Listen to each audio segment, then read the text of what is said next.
Meeting, November 3rd, 2021, 8:30 a.m. This time, we're going to have an invocation and a pledge. The invocation will be read by Mary Ann Barnaby.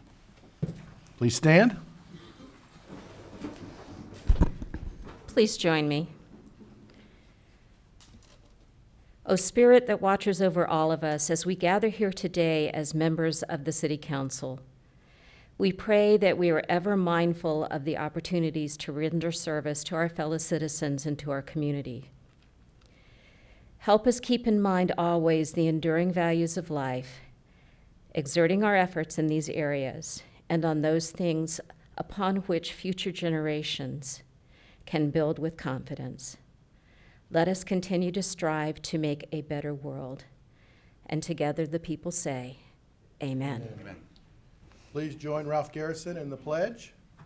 Pledge allegiance to the flag of the United States of America and to the republic for which it stands, one nation, under God, indivisible, with liberty and justice for all. Thank you. We'll call the meeting to order. Mrs. Melton. We do not have any presentations this morning, but we do have a proclamation. Farm City Week, November 8th through the 20th, 2021. Whereas this year's Farm City Week celebration will highlight agriculture, pathways to preservation, and will honor efforts in Manatee County to preserve our agricultural needs, lands, and heritage. And whereas Manatee County voters recently approved water quality, fish and wildlife habitat preservation, and parks, funding referendum seeking a balance between rapid urbanization and land preservation. Whereas the City of Bradenton, Manatee County Government, Florida Forever, Rural and Family Lands Protection Program, and the USDA Natural Resources Conservation Service are some of the many strong proponents in preserving our agricultural lands and heritage.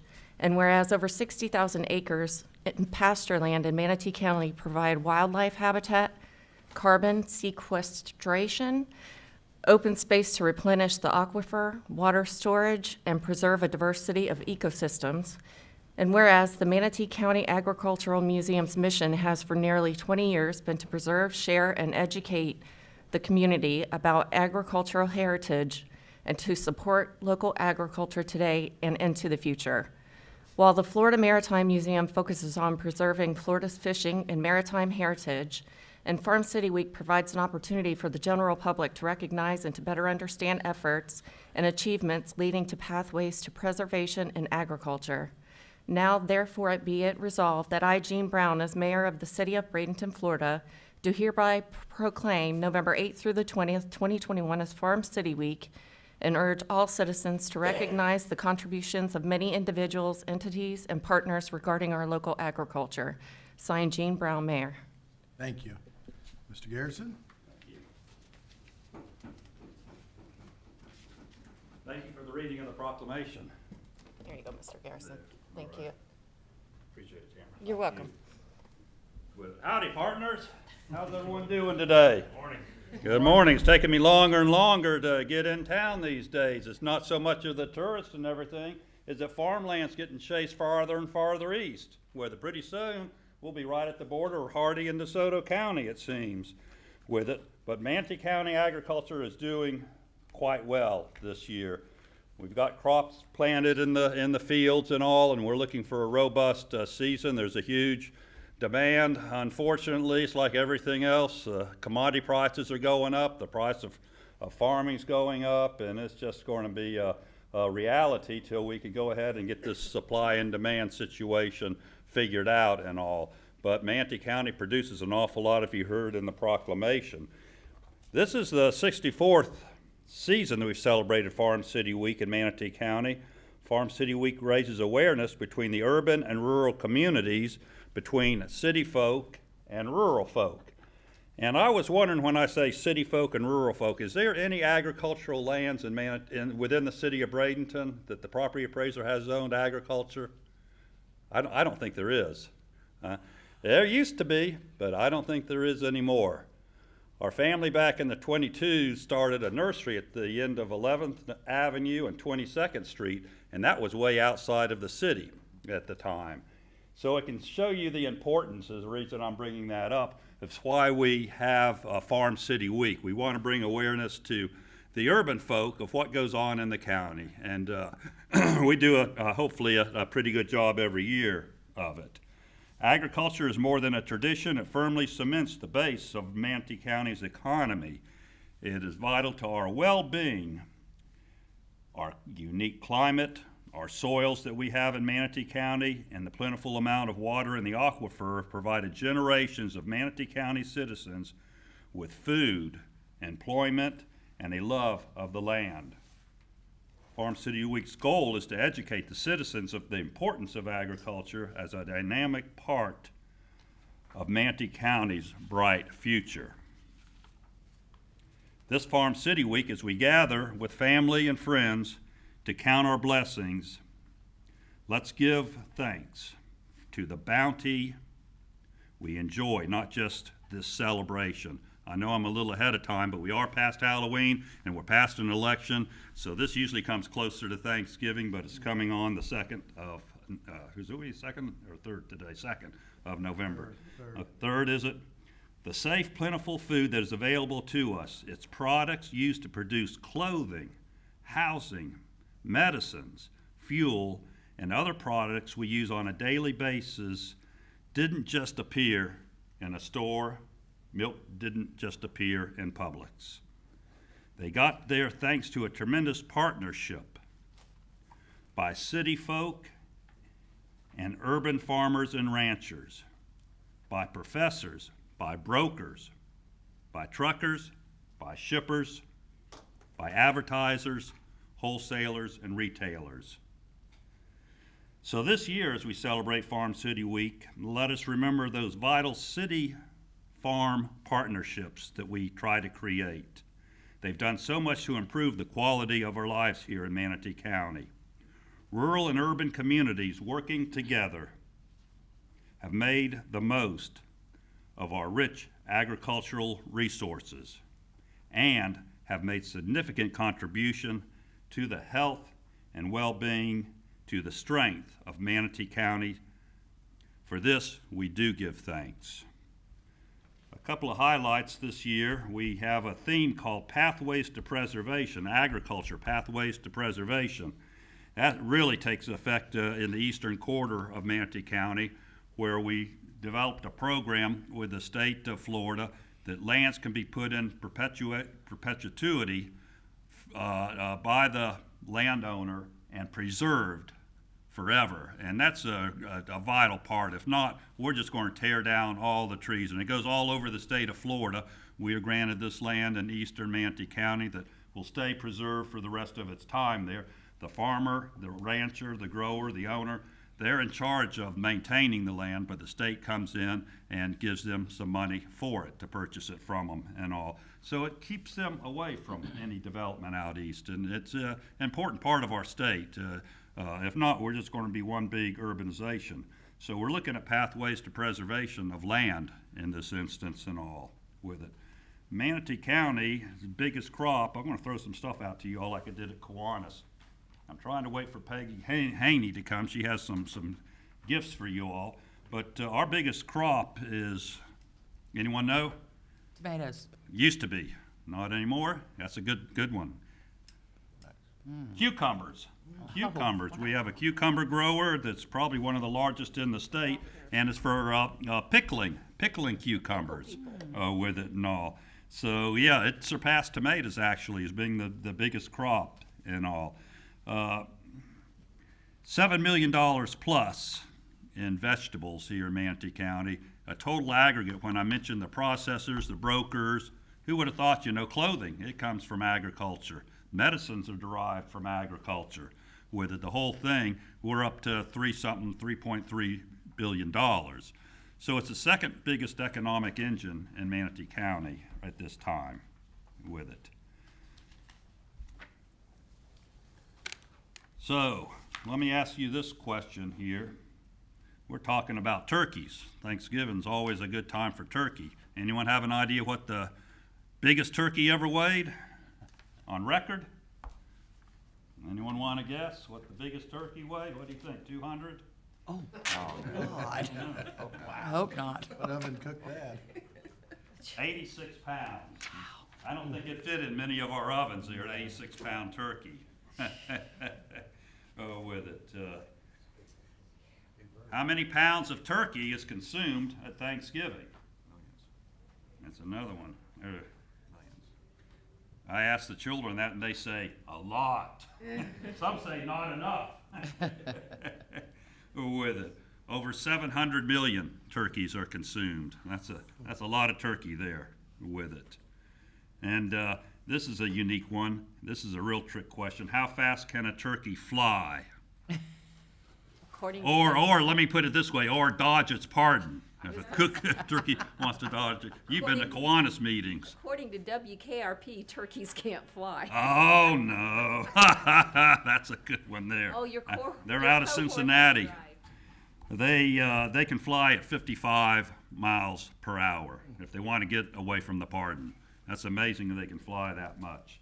And all. Here she is with it. Okay, glad you're here, Peg. And just finishing up and everything, I want to again thank the city of Bradenton and all. And agriculture did begin, as I mentioned earlier before, in the city of Bradenton, and they actually loaded up boats at the docks right here, sent them up the Manatee River all the way to Cedar Key, where the train line ended back in those days to take the produce up north. And the Manatee County was one of the first innovators of processing the transportation of these vegetables to keep them fresh and alive the best they could and everything with it. So the city of Bradenton does have some history and heritage in agriculture, be no doubt about that and everything. Let me leave you with a statement then. I want to help Peggy. We got some gifts and glad tidings of joy for you all this morning and everything. Let us never forget that the cultivation of the land is the most important labor for mankind.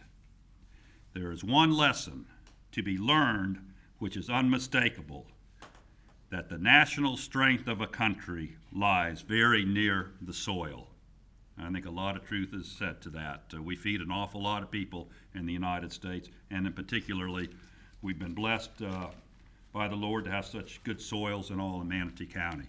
So thank you very much, and as you eat your turkey, and it's going to cost more, and you're going to complain about a price and everything like that, but listen, just don't complain about the farmer if your mouth's full of food, okay?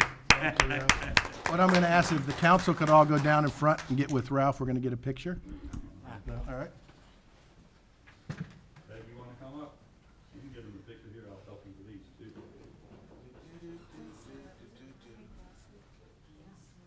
Good job.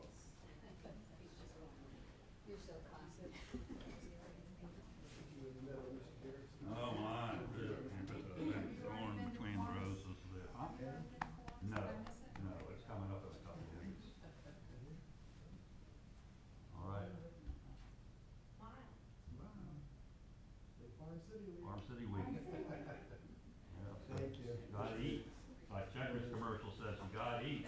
You're not going to say anything about your dogs? Oh, I've already talked to your mayor about it and everything. And I'll leave you with a saying, go dogs, sick 'em, woof, woof, woof. I'm a big Georgia Bulldog fan. God's country, Georgia. We grabbed ours.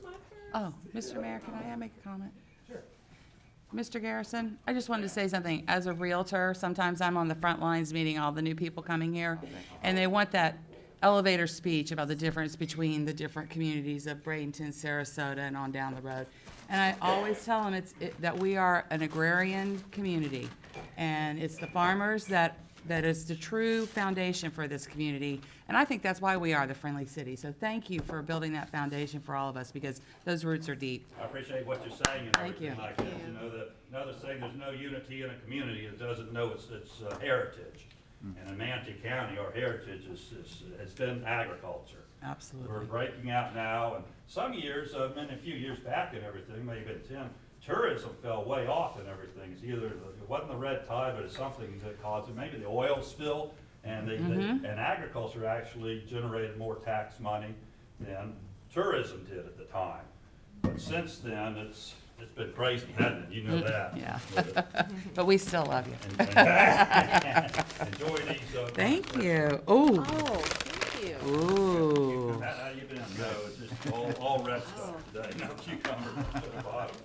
No lettuce and all. Thank you, Ralph. These will Appreciate be it. very well used.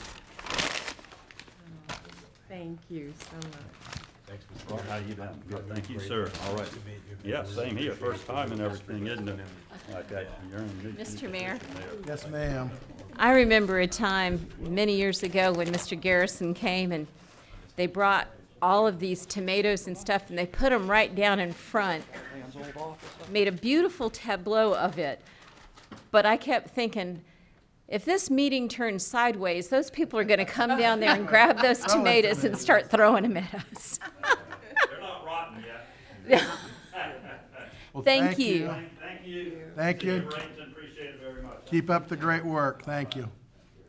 All right, moving on, we'll go to citizen comment.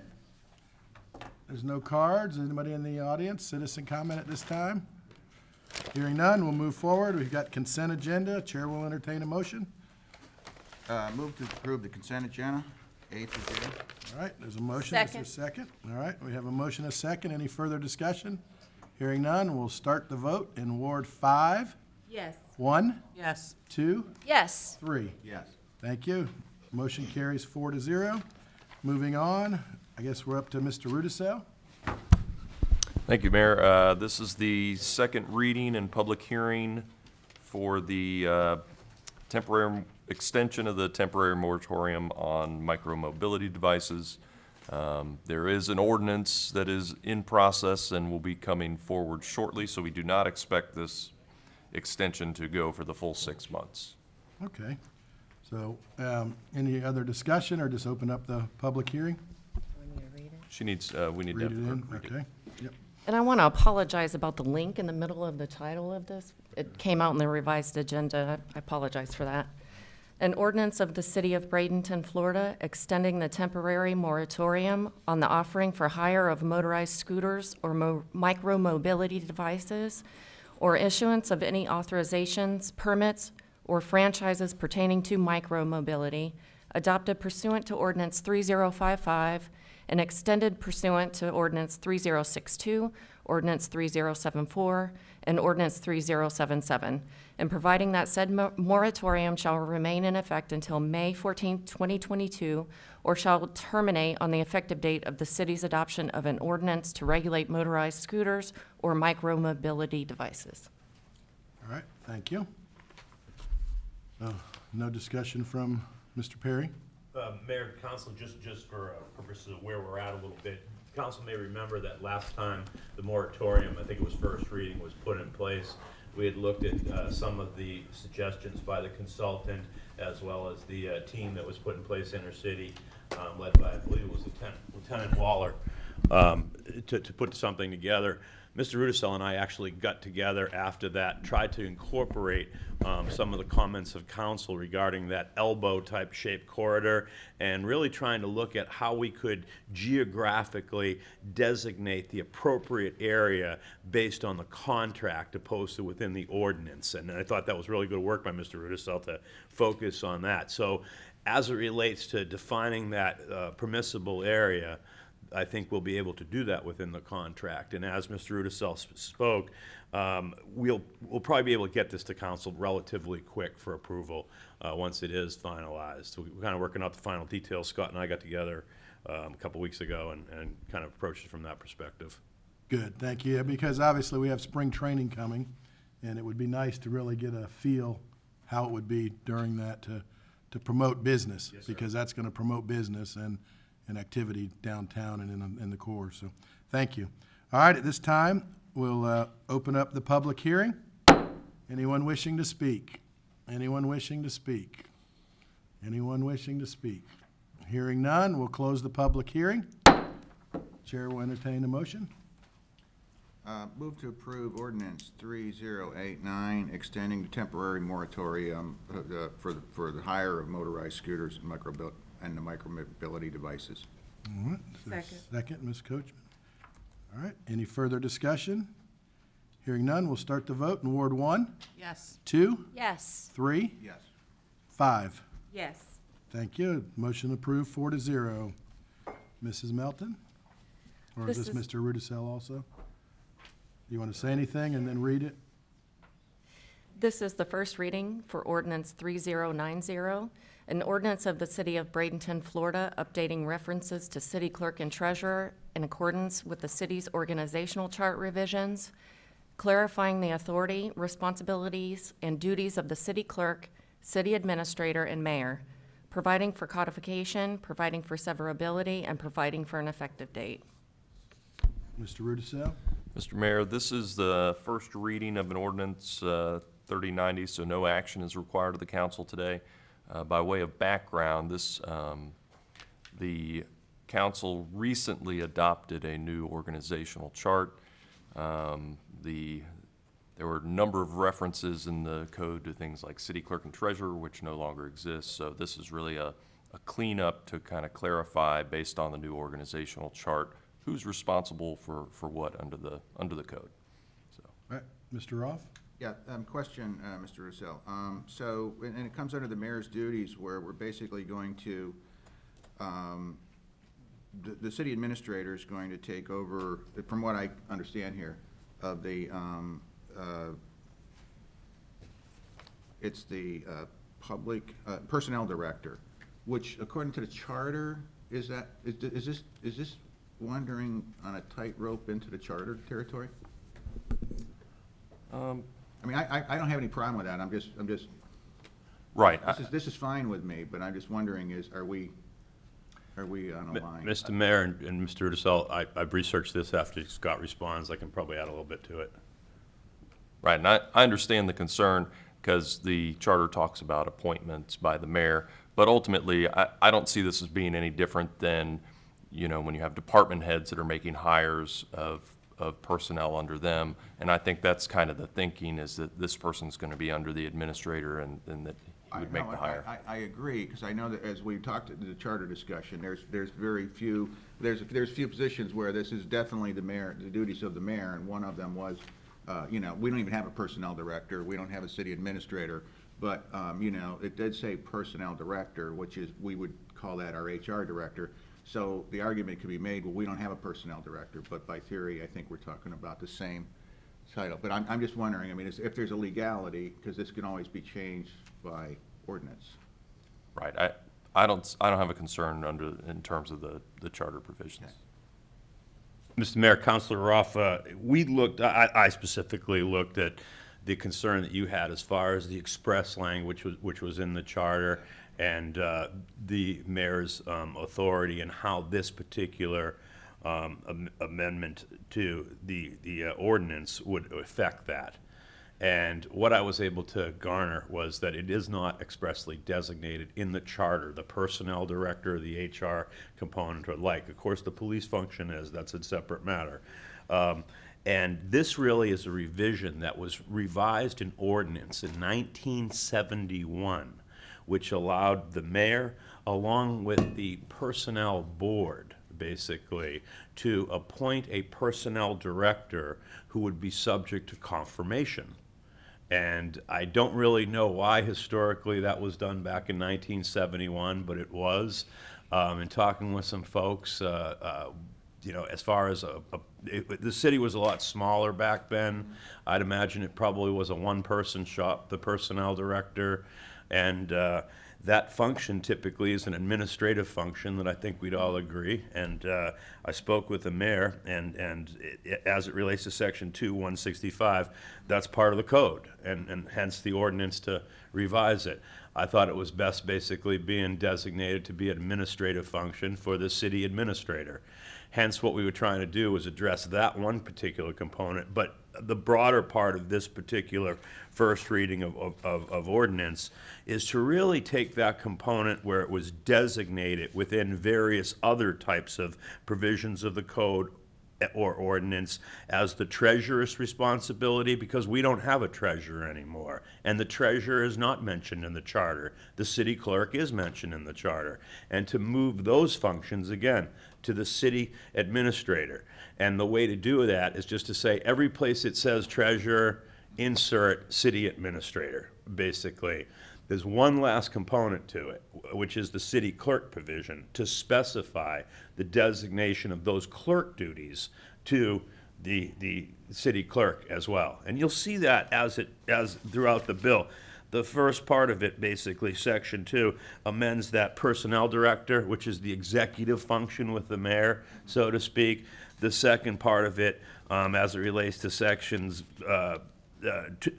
B, talks about the city clerk as the custodian of funds, and then C revises all those provisions through a litany of various provisions that would designate the city administrator. So that's what this does, is it aligns where is outlined in our org chart with our statutory framework of ordinance.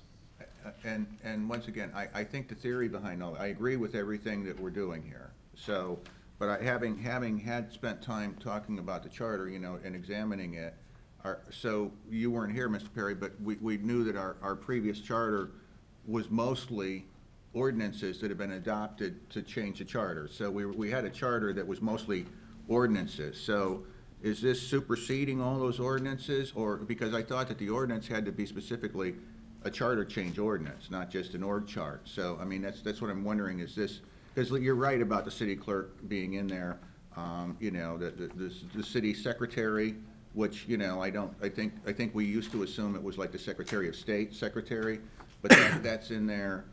You know, we had a city physician, you know, that was in there, that's not in there. So, but the question being, does this need possibly a follow-up for you know, an amendment to the charter? And I'd have just a question. Yeah, I'd defer to Mr. Rudisell in that regard. I think we amend provisions all the time that might be loosely alluded to in the charter, and you know, as a charter, it's the Constitution, then there's statutory laws that the legislature passes, then there's administrative codes and a litany of tertiary types of a hierarchy of law. I think this is acceptable, but I'm not a charter or an expert on that. Let me just put that forward, and don't claim to be. Yeah, we'll continue to look at it, and I'll have a discussion with Rob offline between now and when this comes back, but I don't have a concern at this point about the charter. Ms. Barnaby? No, I'm. All right, no, and I think that one of the things was, as we went through the charter discussions a couple years ago and going through things, and we talked about it, and I think some of the things that we went through at that time as a council person, I thought there was some issues that we could clean up and make it a little easier. And in 1971, when that was made, Right. we didn't have a city administrator. Right. We actually put in the city administrator 4 or 5 years ago, I think it was. So some of those things cleaning up, I think, makes it more operational with our new chart, org chart. It's making it more operational where things should be, because I don't believe it would be right for the mayor to go in and tell a HR director to do something than the administrator's trying to do. Yeah. And that cleans it up, in my opinion. So, Well, and I agree with you. And so, but the only point I'm making is it had to that, be more legal. you know, if we're, because a lot of stuff, what we found out through the charter discussion was, a lot of things that were assumed were not so, and things that were that weren't. I mean, it was a very vague and messed up charter that, you know, I just want to make sure we're not doing that again. Agreed. So, all right, so we have to set the effective date. What date do we have, Ms. Melton? The second reading and public hearing will be on November 17th. Okay. All right, anything else, Mr. Rudisell, on that? I don't have anything, Move Mr. forward. Mayor. All right, thank you, and I think it'd be, you know, to make sure we're doing the right things in the correct order. So thank you. Moving on, new business, Mr. Perry? Thank you, Mayor, councilors. There's just a couple of matters that are before you. The first one is adoption of the 2022 city calendar, and Ms. Melton has basically went and tried to mirror basically, I believe, Manatee County, and I defer to her any additional comments on this. You know, she's pretty good with this stuff, and it all made sense to me. It was discussed having a summer break this year in accordance with the county, having one meeting in June and July, I believe. Yeah, and I In think- conjunction with Yeah, and them. that was something that when Tamara and I talked, we had talked about it at one point, and we had been that probably 3 years ago, and back we did that.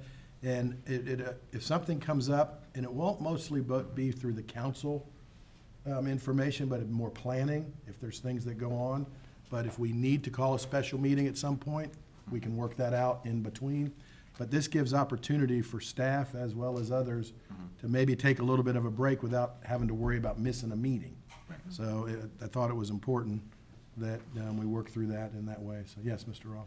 Thank you. Well, and actually, because I noticed the big changes, it used to be July and August, which did not coordinate with the schools, so anyone that had children in school, August is when you go back to school. So we're moving it into where it will be more friendly for families. employees that have families. Yeah, so.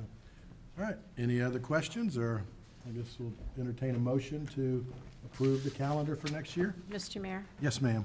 I move to approve the proposed 2022 City of Bradenton official calendar with holiday observances and dates for city council meetings that we're approving this. All right, thank you. Is there a second? Second. Second, Mr. Roth. All right, any further discussion? Hearing none, we'll start the vote in Ward 2, Yes. 3, Yes. 5, Yes. 1. Yes. Approved, 4-0. Thank you, and thank you for your hard work on that, Mrs. Melton. All right, moving on, Mr. Perry, census population estimate? Thank you, Mayor, councilors, excuse me. This matter kind of caught my attention that I thought was something I should bring to your all's attention. And I'm going to be putting on our display a letter from the University of Florida that is basically kind of enlisted to provide a process for certification of census data. That's what this issue involves. And what caught my attention about it was the change in the census data. And I'm going to put that, once this machine warms up, on our display and try to illustrate a little bit about what I meant.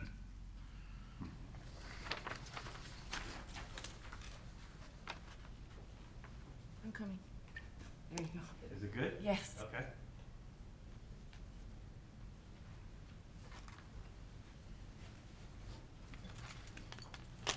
Yeah, we got it good. Here we go. So hopefully that's pretty clear. I guess what caught my concern was the ultimate conclusions of the census data, which was a census population of 55,698, and a prior a change of 744. And as we all know, Manatee County basically has been growing fairly significantly. And I was surprised that, and I wanted you all to know that this was the census data that's being reported for the city of Bradenton. And ultimately, it requires me to object or, I guess, report to the University of Florida with a particular form that they have where we could, I guess, appeal that. I'm not really intimately familiar with the details, but I did want to get some feedback, share it with you, and maybe get some council feedback on that particular matter. Mr. Mayor, Yes, ma'am, Ms. Barnaby. I, by no means am an expert in this stuff, but just watching traffic, and how it used to be, here I go being Jean Gallo again, back in the day, during the summer months, you would have large there were big times where there was hardly any traffic on Manatee Avenue, and now on Manatee Avenue, there is traffic all the time. So to say that we've only had, less than 1,000 people join us in 2 years, I think that might be a little low, but I don't know what to do to be able to say that what my gut is telling me is accurate. Well, I think, and being on the MPO and going through some statistical status when we look at things, we have a lot of people out east that want to get to the west. So even though it may be traffic, it's really not stopping in our borders, and I think that could be part of it. And I agree with you, and I drive Manatee Avenue a lot from home to City Hall to my business, and there is times that if you hit it at the right time, there's no traffic. When I say no, very little, and then there's other times that you are gonna have to wait a couple of lights in the area, so. But I think a lot of the things that I've seen is it's outside of our borders, coming through our borders, so. Mrs. Coker was first. Yeah, I mean, do they look at the, like, certificate of occupancies for that amount of time in new construction? Because that seems like where we're gonna gain the numbers of population. I don't think they do consider that. I think it's based on US Census collection data, just strictly that this is something that UF is basically kind of designated to do on behalf of the state and the Census Bureau.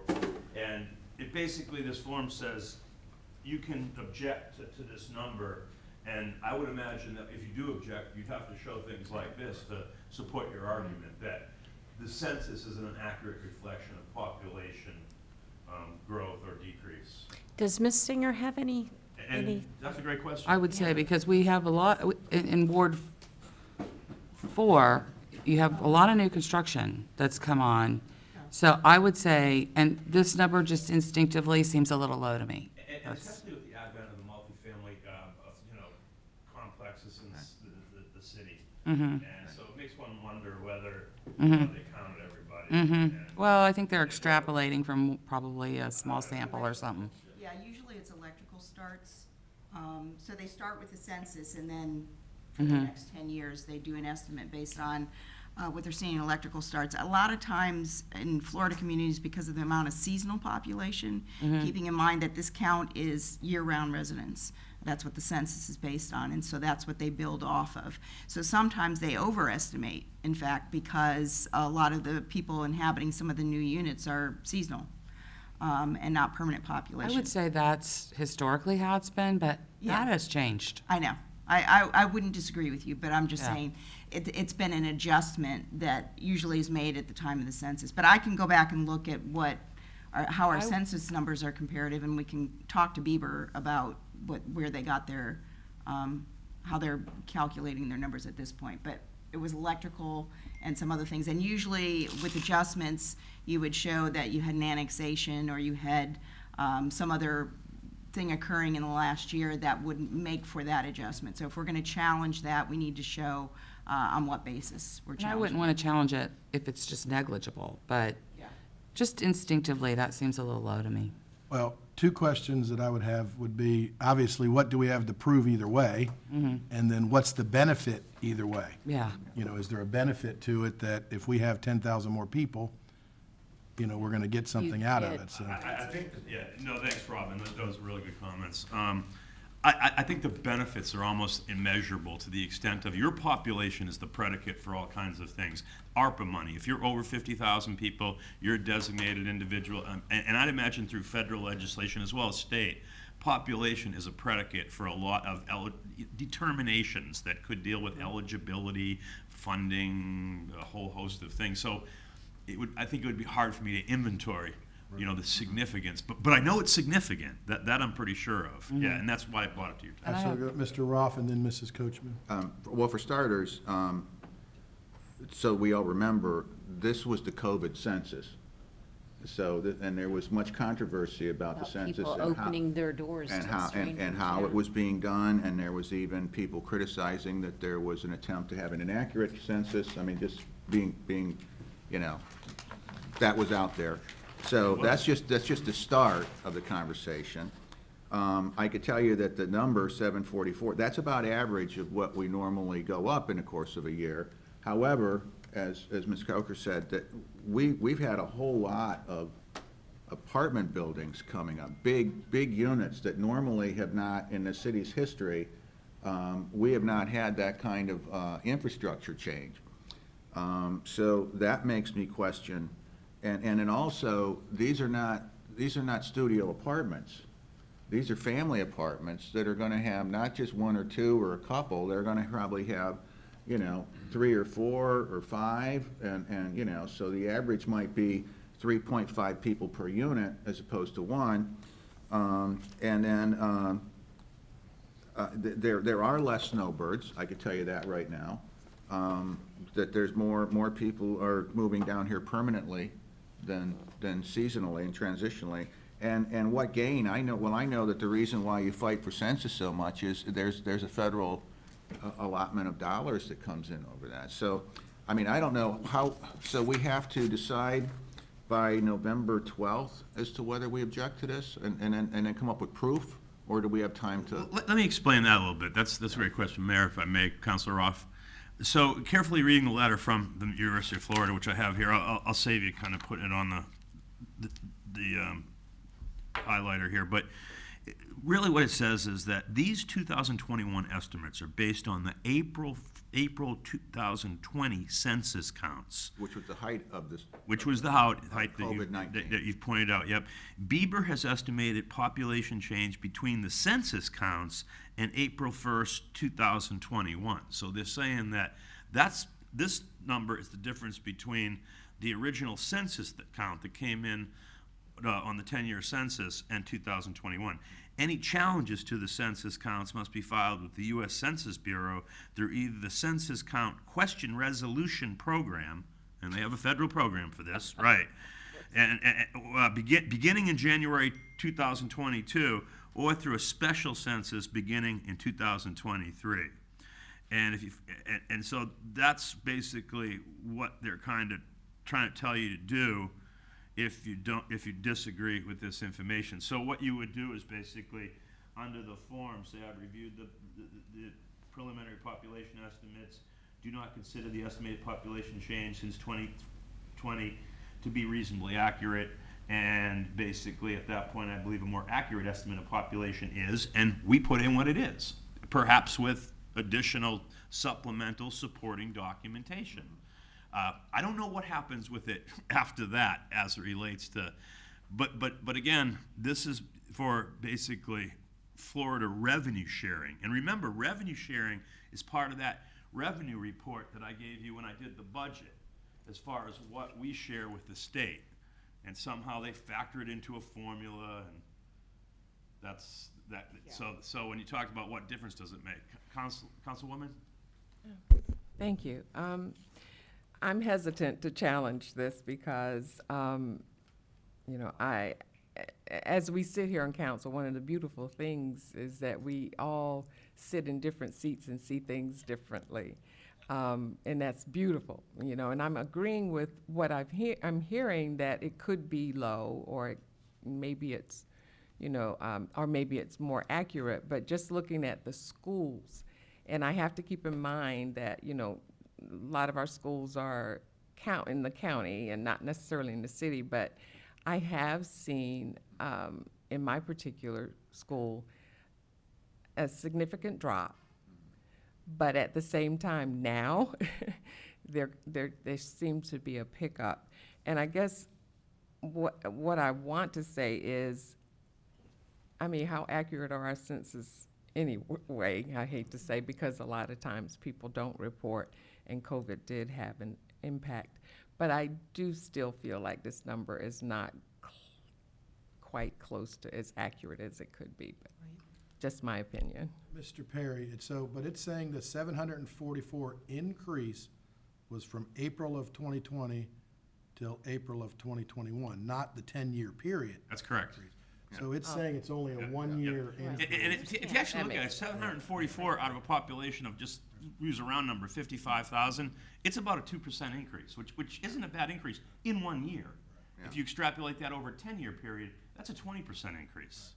But some of our apartments, though, came on before that 2020. Yeah, and whatever you... And then the last year, 300 have maybe come on. So whatever you choose, I'm fine with, for sure, and all. But I just wanted to bring it to your attention. I'll get to one question, though, you and I talked about, though. How does this play into our redistricting if we have to? Because that's the biggest question.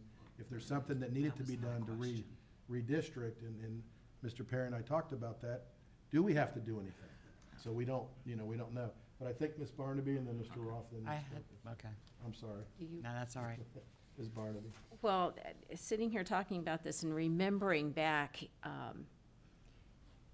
when we were supposed to self-report during COVID, Right. most of that self-reporting happened over either a computer or a phone.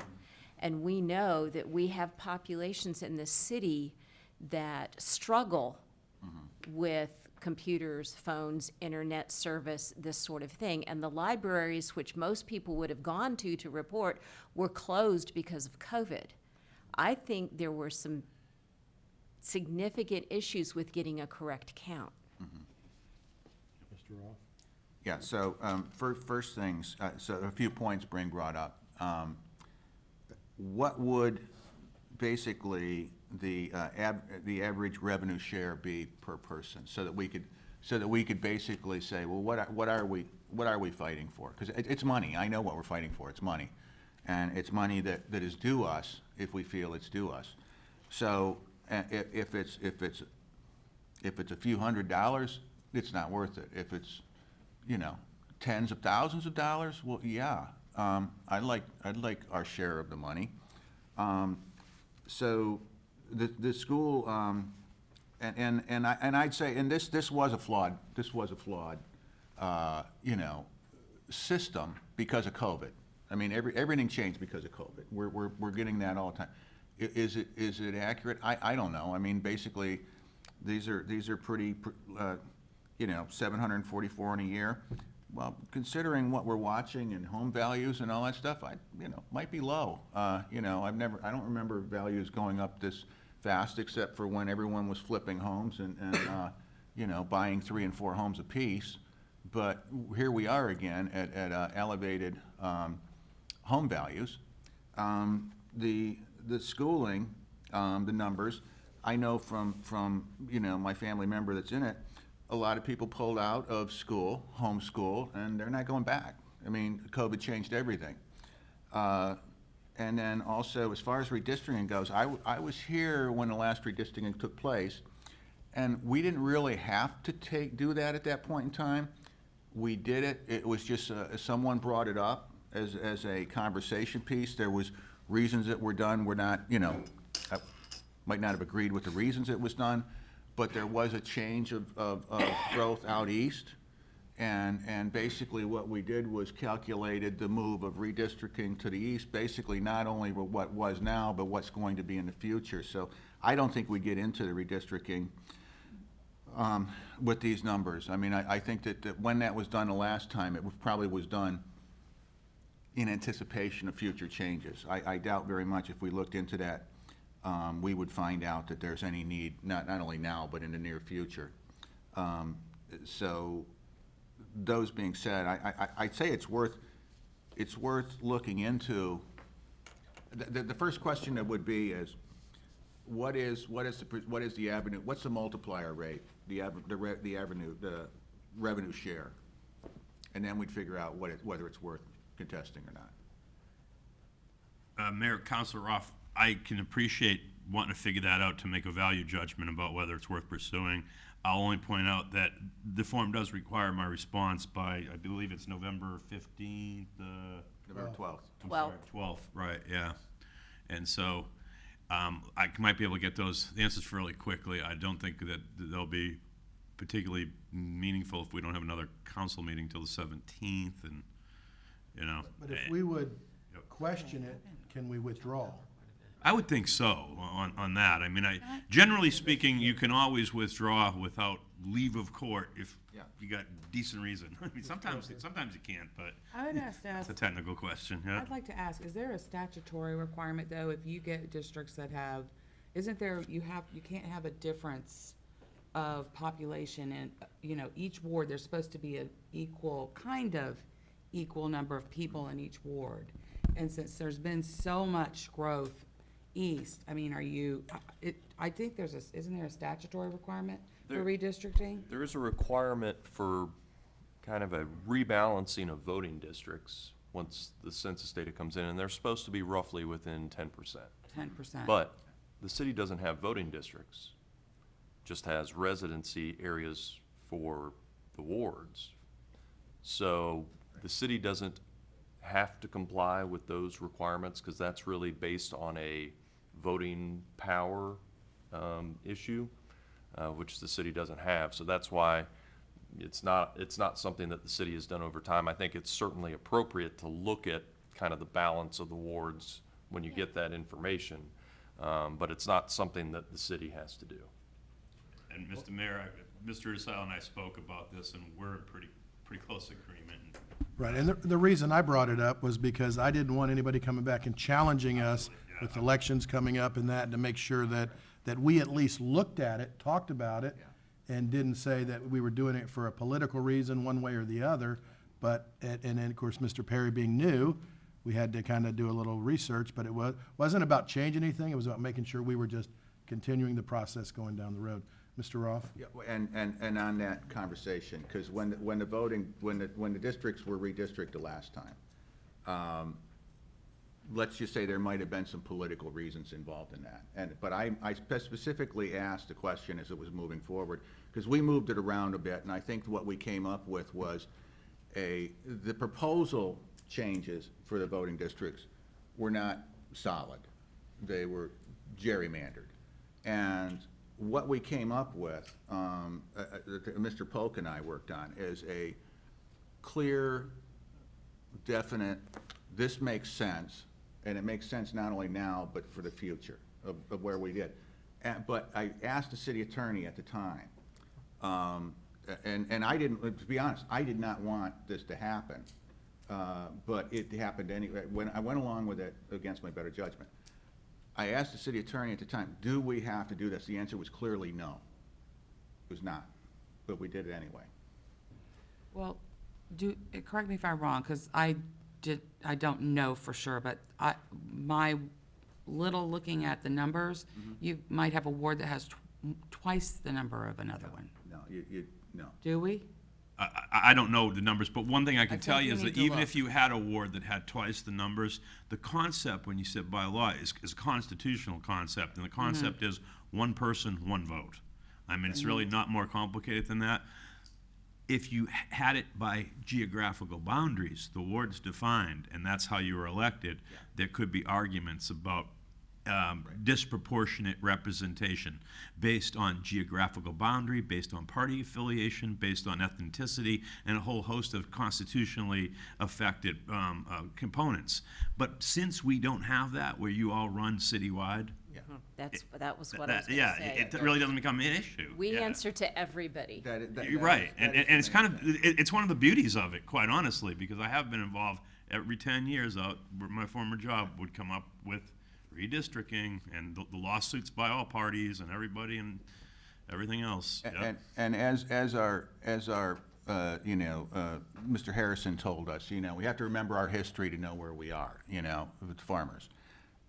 So basically, when it happened the last time was a certain councilman was new, was misrepresented what was going on because they were looking at the voter participation, which is not population, and asked for a redistricting, a look at redistricting, which we did, and found out that the numbers were skewed, but in the opposite manner of what he presumed it was. So basically, and what wound up changing was, I think the biggest changes were wards 1 and 2. Well, it was 1, 2, and 3 where we just shifted things a little tiny bit. It wasn't that major population growth was going on either bookends, and there still is, but if you think about it, it's not at the density levels that it is, in the center of the city, which and it had been so long. So basically, the request came with flawed information, and then it changed differently than the person that brought it up requested it to be.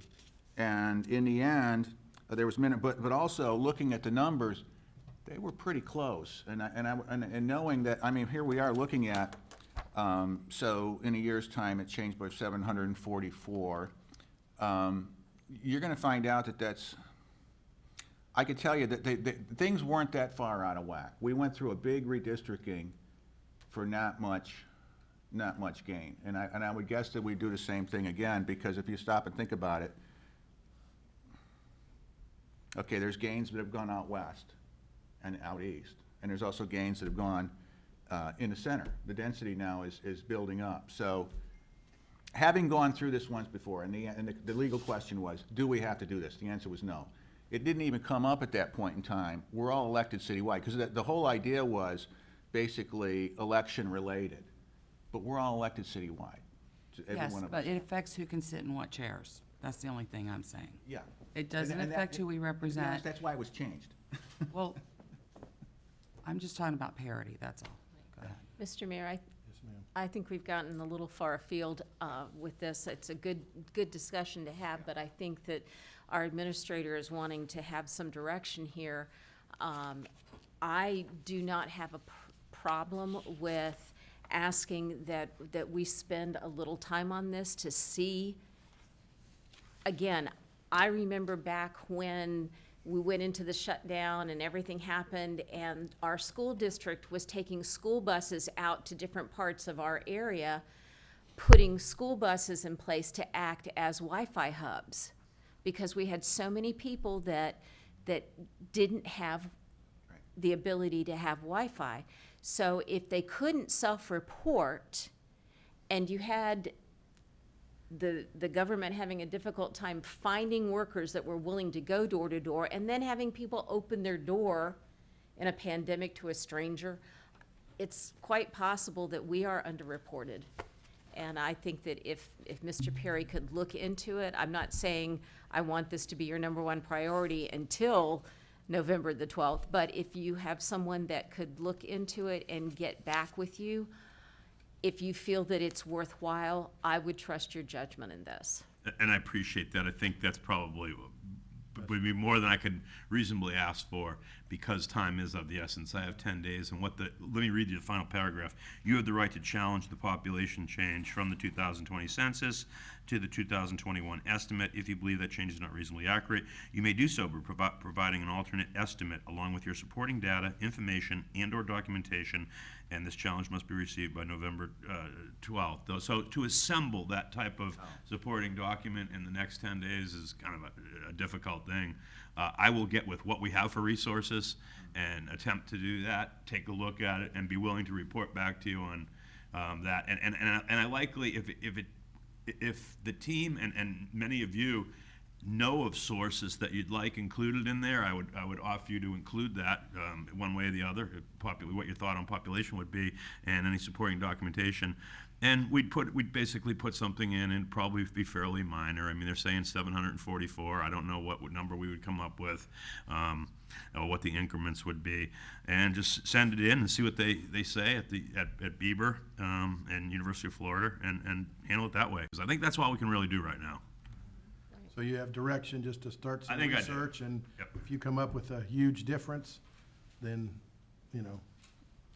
process through that. Yes, sir. All right, thank you. Thank you all. All right, moving on, Mr. Perry. Final matter. We were trying to move expeditiously on Station 2. Yes. And so as council knows, they approved the purchase of the land, the site location on State Road 64, which is a very good site location. I wanted to get myself and Mr. McClellan and the fire department chiefs with the architects on this. So one of the quickest ways to do that was to use Foley Bryant. They're on what is called the on-call continuing services contract, because they're already under contract with us, and try to get a proposal from them on what they estimated the A&E, being architectural engineering, costs would be. That is what is in this proposal. It lays out a critical path to do the architecture and engineering for Fire Station 2. We have the benefit that they worked on Fire Station 3, so a lot of the elements and components are probably fairly well known to them. Mayor has been involved in that and has helped facilitate getting Foley and Bryant kind of engaged. Take a look at that. Page 2 of this estimate, which is the proposal, is the operative materials, which is a compensation of $350,000. for the architecture and engineering. The breakdown is basically base architecture, mechanical engineering, structural fees of $253,000, civil construction engineering, and project certification through federal DOT is going to be $30,000, landscape architects $8,000, and civil engineering services $59,000. Luckily, the site probably is not going to need significant improvements because it is a level graded site, not a whole host of things other than on-site retention as required by SwiftMud and a couple other issues with the easement, but no big heavy civil engineering that we have to do on it. Let me leave it to Jim to kind of address the rest of that on the technical basis. One of the provisions that's not included in here is a mast for an emergency signal that would have to go over 64 in order to stop traffic in both directions if we were coming out of the station. We got a general estimate that was shocking to me of about $450,000. When you consider the last station cost us about 2.5 thereabouts as a round number, and $450,000 for a mast and a signal, that was shocking. But also, Jim can tell you that the footings on that are required by state DOT have to go 15 feet deep into the ground. So if there's a hurricane, an earthquake, or the end of the world, this mast will exist. Yeah.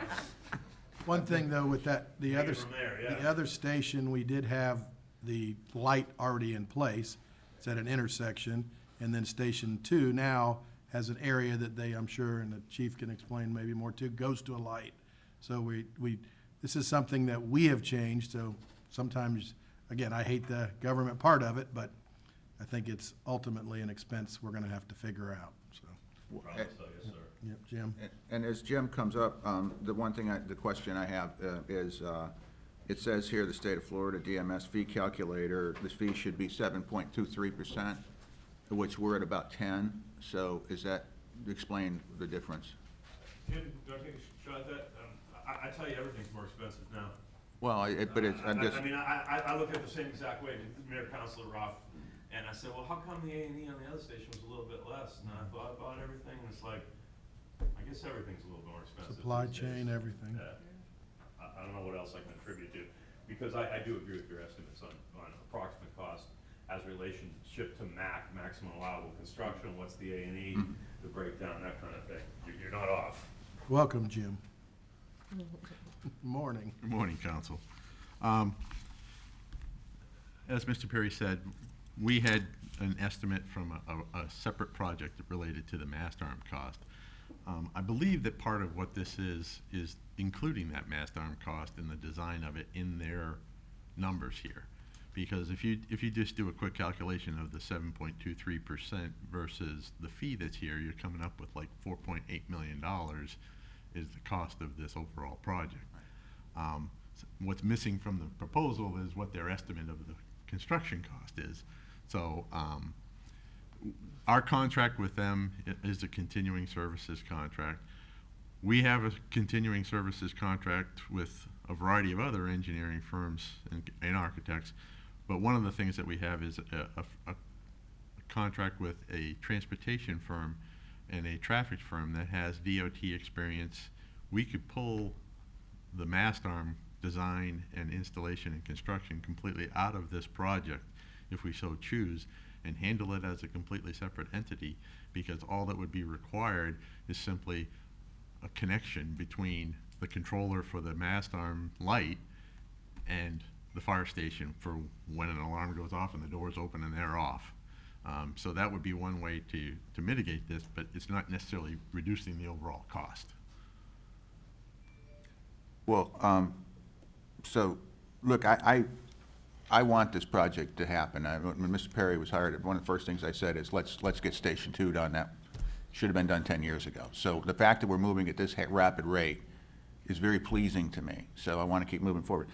I just don't want to be explaining to someone later on, a constituent, and my job is to oversee the budget, you were supposed to, your calculator should have been 7.23 and you paid 10. Were you giving favoritism to the contractor? I mean, I need to question this, because if there's a recommended percentage that I'm supposed to use, and we're not using it, and if it's less, I'd say, hey, it's great, I'm doing my job.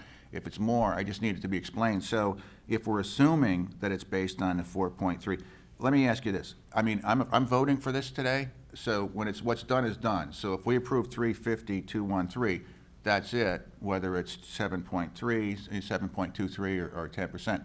I just need an explanation of why we're exceeding the recommended. Well, essentially, what the missing part is, the 7.23 is strictly the architectural fee.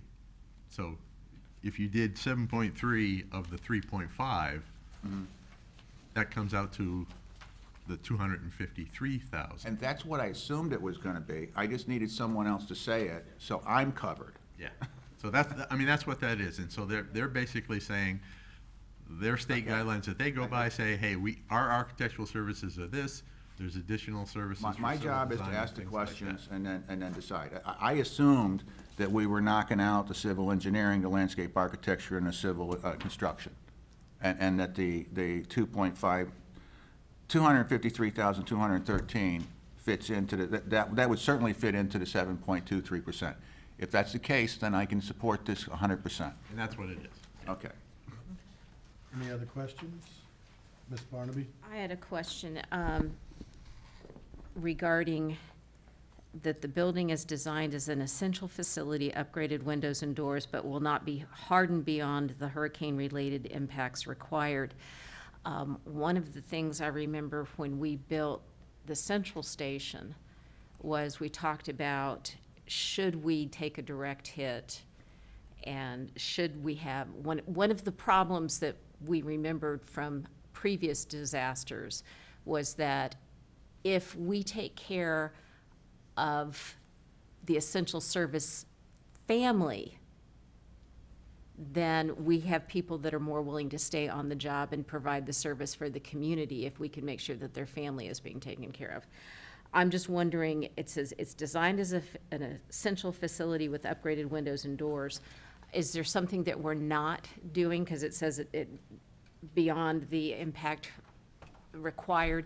I just want to make sure that when we build these essential services, I pray we never, ever, ever experience a direct hit.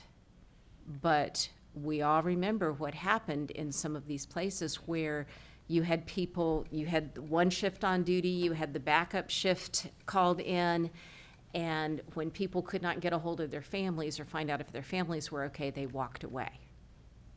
And I can't blame them. So my question is, tell me what we're doing with this station. Well, again, this station is going to be designed in exactly the same way as Station 3 has been designed. Station 3 has been designed with the same hurricane-rated windows and doors. Okay. It has a roof structure that is rated for, I believe, 150-mile-per-hour winds, and it is also equipped with an emergency power generator to service the whole facility. So I think they're basically just saying they're not turning this into a shelter, Right, but the okay. building itself is rated for the hurricane codes. And if we needed to, we could bring additional people in? I mean, Yeah, I think it's, I mean, what we're talking about, this isn't a hardened facility as it relates to a Cat 4 hurricane. It meets Florida, Miami-Dade hurricane standards, cat uplift for roofing, things like that. 150 mile, I believe, is the spec, mile per hour winds and the like. If you got a, Category 5 hurricane, they'd be a lot more worried about that than probably this station. Really, the only facility that is built that way, from what I understand, and these guys know a lot more about it, Safety is building. the, Red Cross. County safety building. yeah, the County safety building. one. Red Cross Yeah, building Red next Cross to it, building. But right. only a portion of it. But only a portion of it, Portion, right. portion, right. And really what that is concrete block with number 12 rebar and filled in and PSI and footings Yeah. and that stuff. yeah, because the Red Cross built it and they didn't want to Yeah, and get, it's great to have that. And Right. I understand the council's concern, but, I mean, for us to build that type of structure, it'd be a little bit more than this. Yeah, and that's truly like a type 1 construction, like Councilman Roth was talking about, where you see it, where dispatch is gonna be located in the main county building over there. And then one end of the Red Cross is rated, Cat 5. Okay. So, you know, with these particular facilities, we don't plan on basically having to evacuate during any type of hurricane event. So we plan to ride it out, bring in additional people, and, you know, pray that it doesn't go above a Cat 4. So, But your thought, just to close this out, I think that the PD actually is looking at continuing a continuity of operations center. And I really think we do need a facility such as you're talking about for your reasons as well as a multitude of other reasons. And really that Red Cross may be a good thing to look at retrofitting for that. I know the police are looking at that using a grant to do it. And so at least we'd have a public safety hub, other than having to say, well, let's retreat to the back line and let the county take over from here. We'd still have operational responsibilities that we want to engage in. And I appreciate that, because that was one of my concerns, again, back in the day when we talked about, and this was prior to me joining the council, but police being on one side of this site, fire being on the other side of the site, and city hall being up top, and all three of those are in a floodplain. Right, yep. We're working on that. Understood. We're working, Ms. Coach, Coker. I just have one quick question. So this is just for the architectural services when it comes to the construction contract? Does that go out to bid, or how does that work? That's handled separately. Once, we're in discussions as to the methodology of whether we do a hard bid or whether we do construction manager at risk. I think the preference is a construction manager at risk in this case, but that would be something that we brought Yeah, before. that'll be brought back to the council, and the council gets to decide. Okay, thank you. All right. Hearing no further discussion, Chair will entertain a motion to approve this. Move to approve the proposal as presented to us, dealing with our new fire station 2. Second. All right, we have a motion and a second. Any further discussion? Hearing none, we'll start the vote in Ward 3, Yes. 5, Yes. 1, Yes. 2. Yes. Approved 4-0. Thank you. Mr. Perry, Nothing further. yeah, you have Administration. employee- Thank you, Mayor. Thank you, Council. employee vacation time on the agenda? Oh, sorry. Yep. It's the revised agenda for employee vacation time payout. It's not highlighted in blue. My eyes are so Okay, bad. That just that's- didn't have my attention. I apologize for that. So, as the council may remember, last year, we had a payout of excessive employee vacation time. Some of the departments basically have had employees that really they can't schedule for time off because they have to be on shift. Police department has a fairly good number of folks that are in this position. And last year, what we did was allow them to sell back their excess vacation time. And this has to be done it has to be done now, because the other option would be to say, take time off. You might have 100 hours in excess of the 240 or the 280 limit. There's two thresholds of it, and take it off. Well, it's hard to schedule somebody to take off 3 weeks when there's only 6 weeks left in the calendar year, and the like. And so last year we allowed that to happen and purchase all of the excess time. And I think there was an associated cost of about $100,000 that was related to it. It might have been slightly higher. And this year, I looked at our liability in that regard, how much it would cost, and it was roughly $200,000, which was a pretty big number. And so I said, what if we did half of the time? And so you take the employee's excess vacation time and figure out a way, because they use it or lose it. That's what the problem becomes. And figure out a way where you can schedule them to take some time off here in the last month and a half, 2 months of the year, the calendar year, and we will purchase back the other, up to half of their time. We looked at the number of employees that were involved, the departments that were involved. It runs across the gambit of the city. There are some departments with more concentrations of those types of employees. They would be in, I guess, more essential types of roles. That Public Works has quite a few. Police has the most. And fire wasn't too bad at all, and the like. But that's really what we're talking about. And the associated cost with that is going to be about $100,000, which we have, but, you know, we'd have to do a budget adjustment request ultimately in the long run, but it's well within, our contingencies for this year. All right, well, I think, and one of the things that's important to remember too is it's more in the essential services because with some of the things going on, they can't take off at times and, Right. and if something happens, their basically vacations get canceled. And what I think that this, I don't, you know, I don't know if the number is 50% exactly right, but I think it's a good starting point. And when you look at it, if a department said, hey, you have to take all your time off in the next 6 weeks and it's 3 weeks, well, they're gonna have to cover that with overtime. So the overtime budget's gonna come right back into it. So, you know, it's what hand are you given? But we do know that sometimes a week's vacation re-energizes somebody. So I believe that the 50% is a good number for that part of it, to say, hey, here, we're gonna give you 50%, but you gotta take some time off. So, any questions? Yes, Mr. Roth? So my 3 notes on this. Yes, sir. This has come up before. Yes, sir. You know, many times discussed. So, I mean, the 3 things that, one is, you know, we need to get the employees what is due them. I mean, we don't want to offer them time off and then take it back or make that not possible. You know, I certainly want workers to be on the job as much as possible. You know, we want to keep the operation rolling.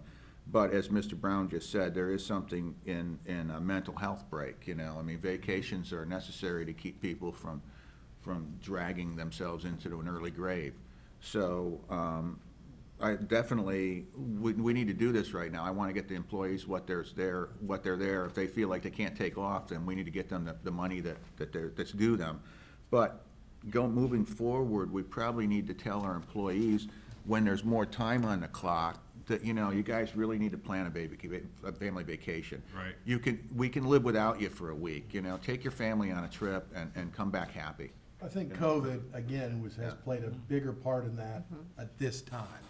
You know, in the future, COVID hopefully won't be a part. And again, I think, and obviously storms play a part, different things over every year, but that's a good point.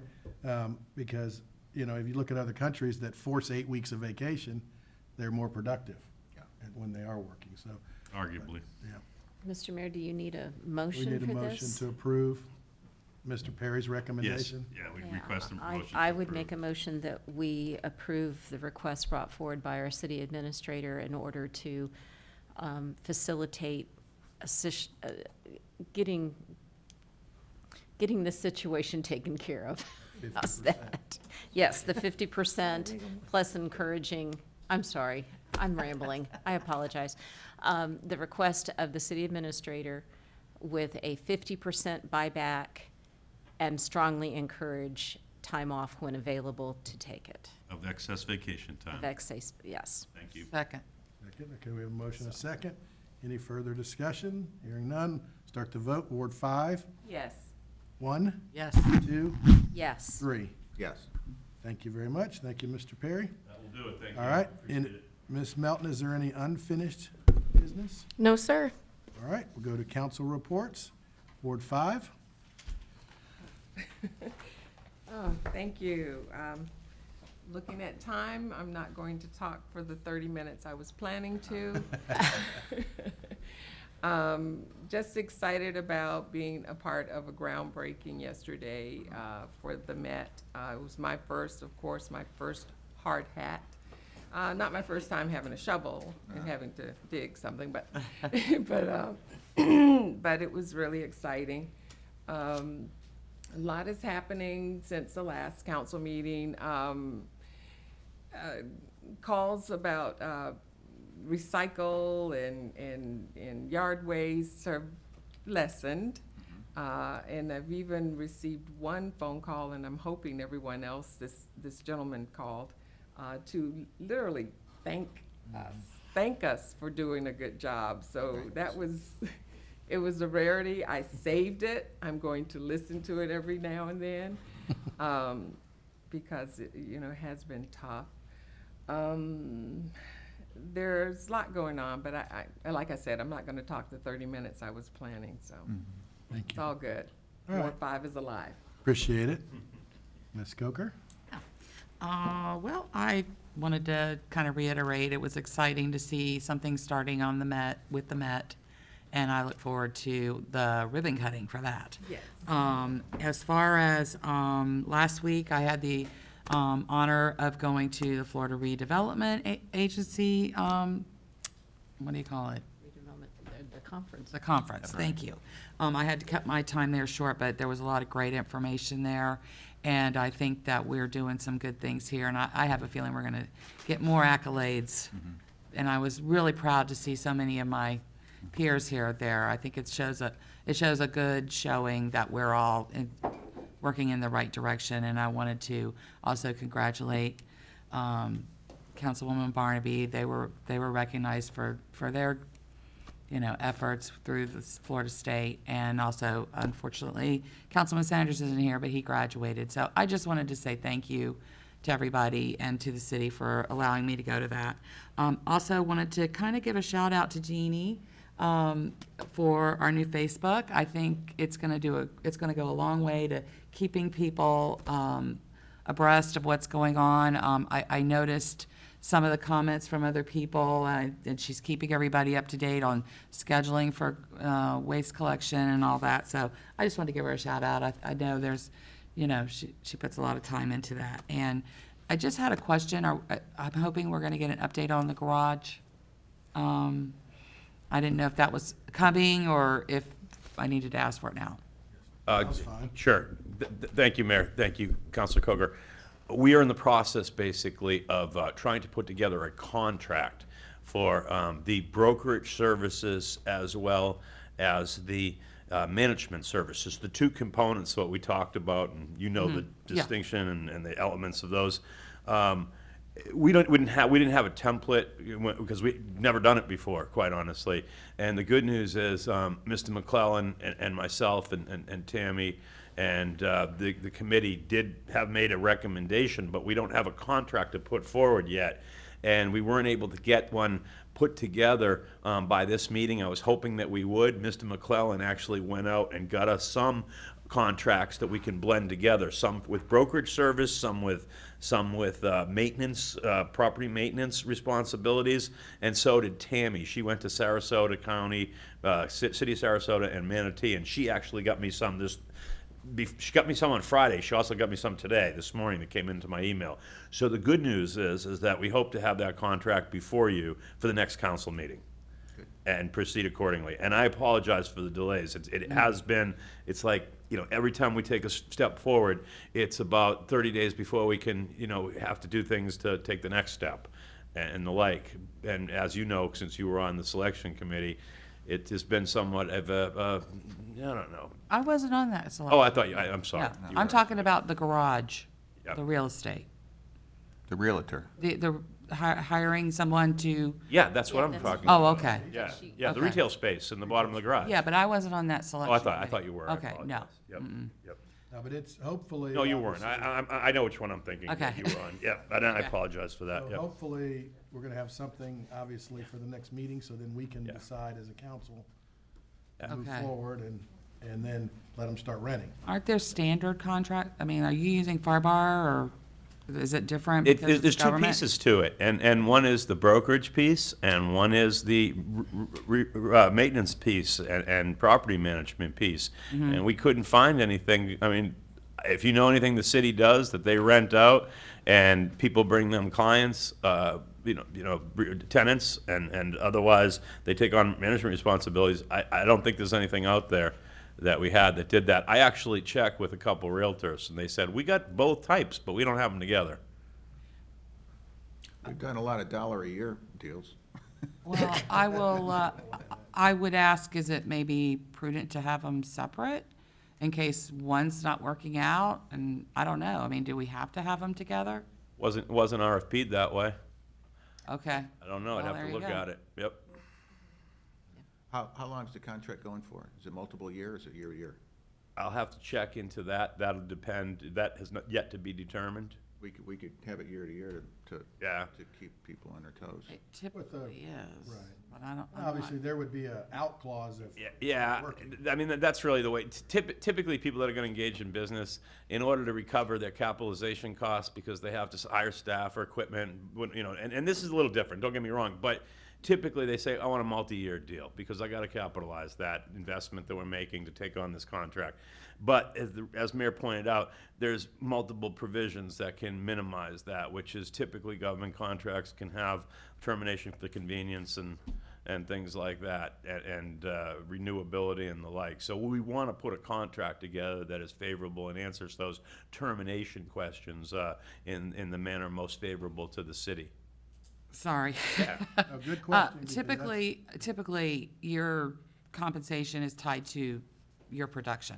I mean, you're not gonna be compensated until you put that tenant in there. Right. Or That's how it is. until you, Right. now the management side of it would be a little bit different. Right. It's usually a percentage of whatever that tenant is paying. And, it's all, Right. Well, you worked know. out. But I'm just, And we'll have opportunity on this council to look at that before it's. Yeah, I would like to look at it, yeah, for yeah, sure. we'll get it for you, because And it'll I'll- have to be approved. So, I'll reach out yeah. to some people, and see if I can come up with something. Yeah, I think we have enough exemplars now that we can put Okay. something together, but I will reach out to you and try to get maybe a little bit of Okay. feedback within the confines of the proper communications on the subject. Okay. And there also has been a lot of folks that have expressed interest in the spaces. So, yeah, a lot, yeah, so we want to get Yeah. moving on it, and we are, yep. Okay, good. All right, thank you. Ms. Barnaby? Thank you, Mr. Mayor. I too was very happy to take part in the Met groundbreaking yesterday. I think it's going to be a major catalyst in our community with the US 41 corridor, so I'm pretty happy about that.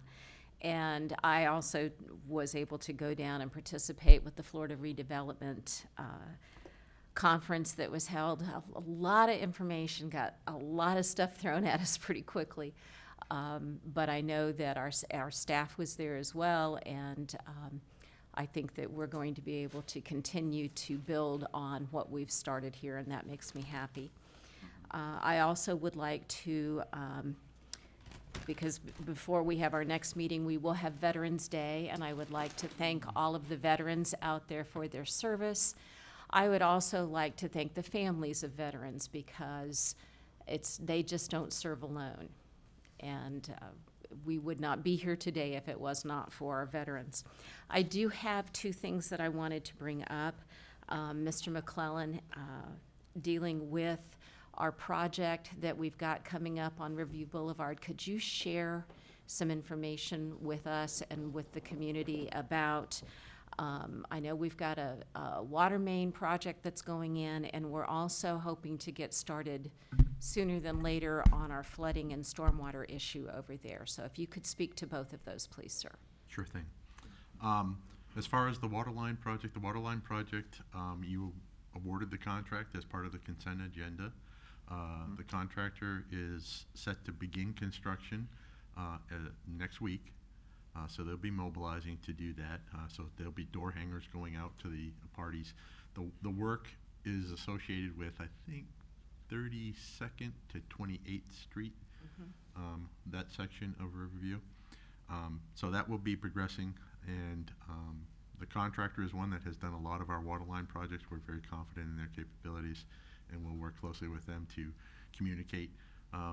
We've already talked to them about the fact that you've got people who like to put out luminaries along the roadway during the holiday season, and be mindful of that as part of what we're doing out there. So we're working with them closely, and we'll coordinate.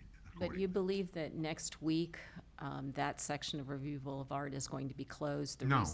No, it's not going to be closed? No. The intent, I haven't reviewed the MOT, but our intent would be that it would be a lane closure for the most part, or temporary closures for short periods of time. Understand that, but we get a great deal of cut-through traffic from the county on Riverview Boulevard.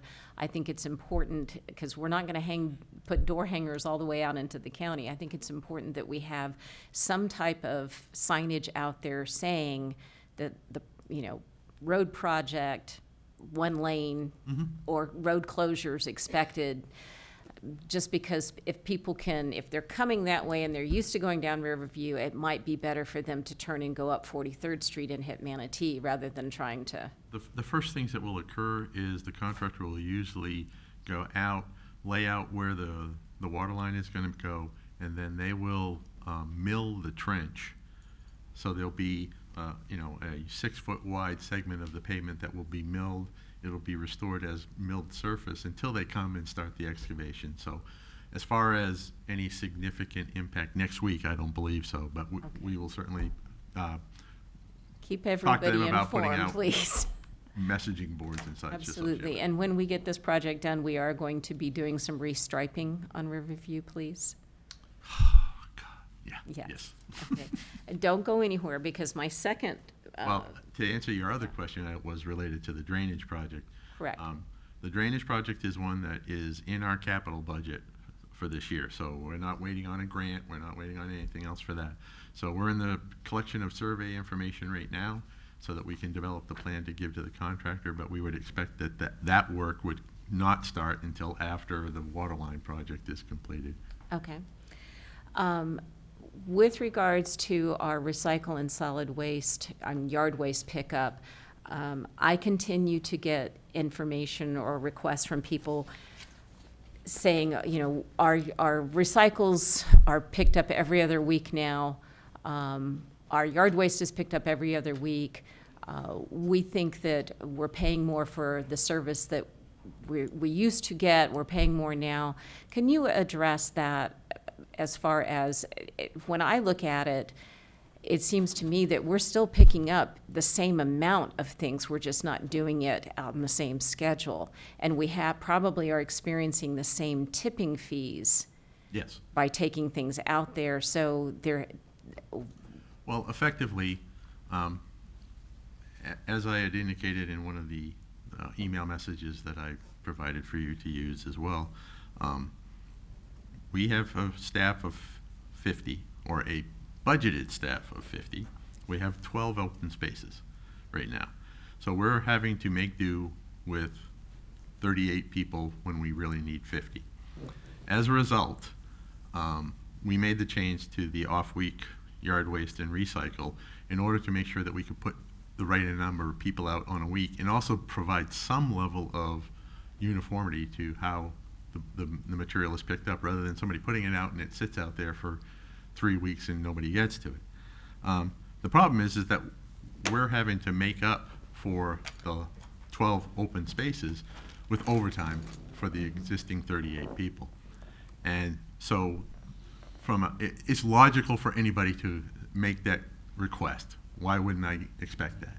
But the reality of it is the costs have not changed to the city.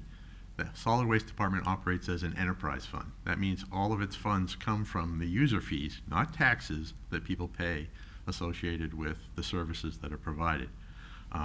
Most of those costs are sunk costs. That's the fuel for the trucks themselves, the maintenance of the trucks, along with the personnel. And so if we're collecting every other week, you're right, we're collecting less frequent, but we're collecting twice as much on that off-week time period.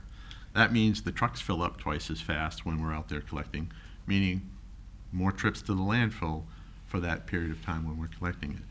So it's pretty much a wash as it relates to the cost that we incur associated with it. okay. Well, I appreciate that. People became accustomed to something, and when there's a change, I think it's just human nature to say, well, you've changed the service, I'm not getting the same service, I shouldn't have to pay as much. But the fixed cost of operating the service hasn't changed. And this council might remember that this past summer, I shared with you an article that was in Florida Trend magazine talking about recycling and how many communities are stepping away from doing recycling because you got into it not only for the ecological benefits, but at one point in time, you could make a little bit of money on it, and it was a way to add to the general fund and hopefully keep the taxes low. But that's not the case anymore. Not at all. So I think that this is an opportunity for our community to decide what do they really want and how much are they willing to pay for it. And I think that this is something that we're going to need to engage our citizens with and talk about. Is this a service that we want to continue? Do we need to look at other alternatives? And I was going to ask you, how are things going? Because you are doing, you've set up large dumpsters at some of the city areas for people if they want to bring their yard waste in and put it in the dumpster. How is that working out? They are being used, and it is providing benefit. Well, we still have the odd, oh, look, a dumpster. Here, I can put my couch in it. That occurs. Not a lot for us, so we're lucky from that standpoint. But I will tell you that one of the things we're looking at is the possibility of yard waste isn't going to go away, so we got to deal with it. And people taking yard waste to these containers, not everybody has a pickup truck. Right. To be able to take the material to it. So one of the things we're looking at is, should we alter that approach, and instead of having centralized collection for yard waste, maybe it's centralized collection for recycle rather than pickup, so that the people who are dedicated to recycling can have the capability to continue to do so, versus a yard waste collection of that nature. That would allow us to focus our energies on the yard waste collection. Many of the communities that I've visited do that. You have a service like that in areas where it's difficult for people to be able to get like a big recycling truck through on a regular basis. So we are looking at that alternative right now, in conjunction with our Clean Cities coordinator, who started 2 weeks ago. I'll jump to part of what I was going to talk about under my report, but basically, our Clean City coordinator is on board, and we are in the process of developing our plan of attack, if you will, as to how we're going to go about it, which includes, we're developing something like a door hanger, but it would be like a notice of violation to somebody who puts out material on the side of the road. One of the issues as we started to work through the logistics of it is we find that none of our ordinances nor our resolutions, as it will relate to solid waste, provide any teeth associated with what we want to do. So we're working on a resolution that we would bring before council that would start at least talking about, like right now, our rate resolution for solid waste as it exists now includes individual costs for, if you put out a refrigerator, it's X number of dollars for us to come pick it up. If you put out a mattress, it's X number of dollars. We're looking to go to a flat fee. And the flat fee is, regardless of what you put out, it's this much. And then looking at the option of saying, you call, the idea is we want you to call and schedule it with us so that we know it's out there, because that's half the battle, is knowing it's out there. Correct. If we go across and find something out there that isn't on our list for us to collect, we're going to leave a notice to the person to say, please call within 48 hours to schedule our pickup. But if you're not going to call us in 48 hours, we'll come get it, but there's got to be a premium cost associated with us making a special trip to do it. So that's kind of what we're working on, and we hope to bring that before you rather quickly. Can I Thank ask you you, a Mr. question McClellan. in that regard? Do the men on the trucks, do they report back to you? Like, I've been looking at a piano for over a week. Yeah, what they'll do is they will call back. Is it a good one? Yeah, yeah. She said piano. But yes, the guys on the truck will call back and say, hey, there's, a piano at such and such an address.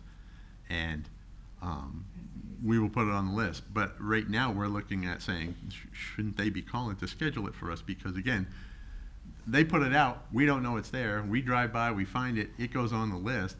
Well, the list might already be this long, and now you're at the bottom of that list. So that's what we're dealing with. Thank you. Anything else? Ms. Blunt? No, I took more than my share, I'm You're perfect. afraid. Nope. Thank you, Jim. Mr. Rolfe? Thank you, Mr. Mayor. Just to follow up on the last conversation, and recycling. And by the way, I know our city crews are doing an excellent job of getting caught up. You know, the after effect of COVID, you know, the driver shortage and really the worldwide supply chain shortage. I mean, this is turning into quite an after the event. Touching off on recycling, I've been watching everything very closely. I know that been speaking with our city administrator on how to get ahead of this. We're not spending just the same amount of money. I'd say we're spending more to get caught up right now. That's just my take on it anyway. So there is no cost savings. I get constant calls from people wanting to know, you know, whether they can have a rebate. It's like we haven't saved any money.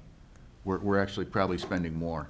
So that being said, on recycling, just people doing things incorrectly. I got this sweet old lady that lives down the street that she's so good about recycling her stuff. She folds everything up. All her boxes are folded up nicely. She rinses out all her, you know, all her jugs and everything. And then she sticks it in a plastic bag and sticks it in the recycling thing, which means it's all going to the dump because she stuck it inside a plastic bag.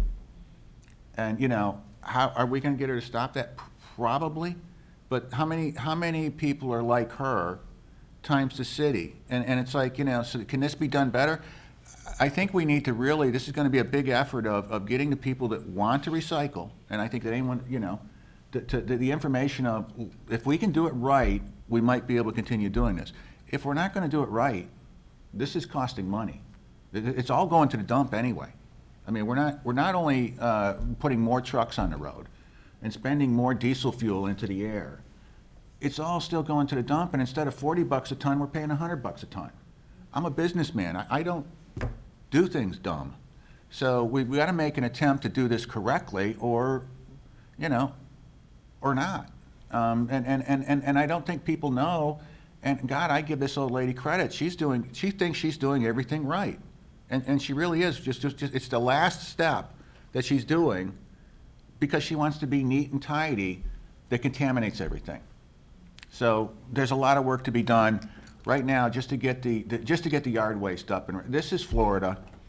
Mr. Perry and I were just talking about the difference between the desert of the Southwest and Florida. Everything grows, you know, grows and grows. So we're getting caught up at the worst time, which brings me up to my next. I remember back when we went through the Great Recession, post 2008 real estate bust, and you know, that was a once in a lifetime crisis, followed by the second in a lifetime crisis 10 years later with COVID-19, and we're going to be, I've seen business calculations that it's going to be the end of 23 before we get back to normal from COVID-19, if we do.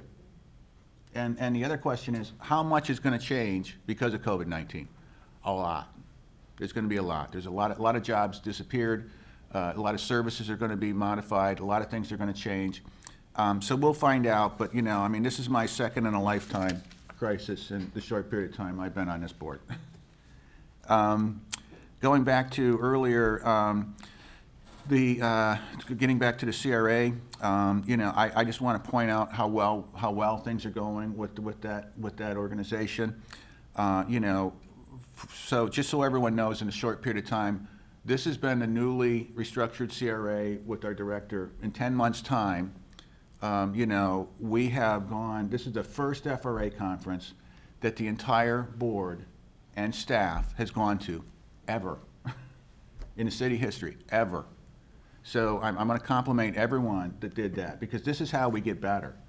And the proof in the pudding of, you know, the grand opening for the Met, that property's been there 16 years ago. That property was acquired, and nothing happened for 16 years.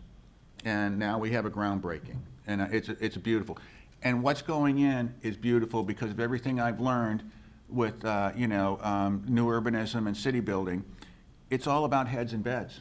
The more people you can put in there, the better. So having a few luxury apartments would not solve us any good at all whatsoever. That having, you know, 199 units of working people you know, who hopefully are gonna have disposable income. That's how we're gonna turn that area around. I mean, that's the beauty behind, I mean, we all like to talk about the workforce housing in a time of rising real estate. I'm looking at the spending power of the 199 units, which I'm figuring probably three people per unit, 300 people, and what that can do to that area. What kind of spin-off retail we might be able to get on the 14th Street corridor. So congratulations, thank you everyone for all that great work, and you know, there's more to come. This Ballard Park, we pre-approved the rezoning of the Ballard Park, so the last lots of the 8, which was part of the John Neal Park subdivision that was purchased back post-recession, which, you know, although this has been a city project up till now, this is in the CRA, and, you know, if and when this is completed, I think that this is something that we can look into for an award. You know, we took from some of the most slummed and blighted properties in the city, and they're being redeveloped in a high-end, you know, manner that's going to help bring that entire neighborhood up from what previously existed. So thank you for everyone for this. And then lastly, I wanted to, as we're moving forward, I know that the last meeting or so, we hired a lobbyist, and I'm watching the legislative session come to order. You know, it's starting to crank up there, and then once they get through into the early parts of the committee meetings, then it starts rolling gangbusters. I would like for the lobbyist, I think at some point in time, I have not had the opportunity of meeting with these people. I don't know who they are, what they do. You know, we went with there was a bid, and then, you know, I know you met with them, but I think it would be proper for them to come down and meet with the whole council and basically talk to us about what we're hiring them to do our stuff up there. I think that it would be proper for us to meet with them and have a meeting. I would agree. Okay. They'd be more than happy to do that. We're in the process of right now, I think the deadline is middle to late November about getting capital projects to the House, the Florida House, and both Ms. Grimsley and Laura have sent me some applications, and I think Jim has been working with them too in that regard, but they'll be more than glad to meet with you on that.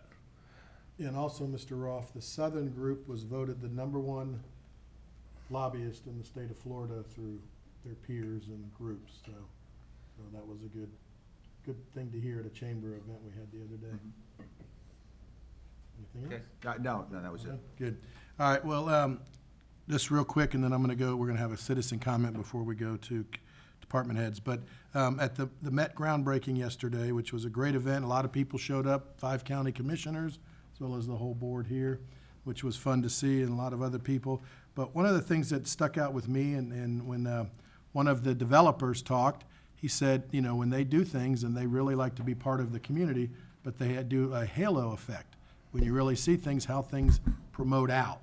And again, that's an area that when you start looking at our downtown core is a little bit outside of it, but when you look at the effects it can have growing that halo, really was going to help our city. And I believe that, you know, we've talked about it, and I've talked about it for years, about the connectivity.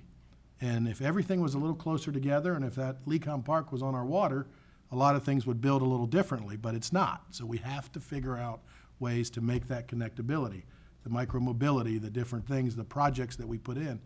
And I think you're going to see this as it starts now, and that was the first groundbreaking of this council and administration here, that, you know, and I said yesterday, it's not going to be our last. And when you look at the blend of projects we can do, you know, we've got to have the workforce housing. We've got to have the high-end condos. We've got to have the other situations. And that's where when a person's going to come to this community and say, hey, I'm going to live here, but I want to work here and I want to play here, but I can do all of that in a walkability area. And that's the thing that I task this council as we go forward with, continue to look at those projects and the administration to say, hey, how can we do that? And that's the exciting part of what's in it for our grandchildren. You know, and that's what we have to look at, our children and grandchildren, and that's what I'm excited about. So let's keep working that. Great job on everything that's been done with the public-private partnerships, and to continue to flow through that. And walkability, that's going to be the big key as we go. And I think that there, the Met, is not only going to be huge for our entire city, but it's going to be huge for Village of the Arts, because that's going to give them that next kickstart. You know, they've done a great job in 20 years, but what's next? And that's what I think we all are excited about. So thank you for getting that done through the CRA, city, all the private-public partnerships. We keep working.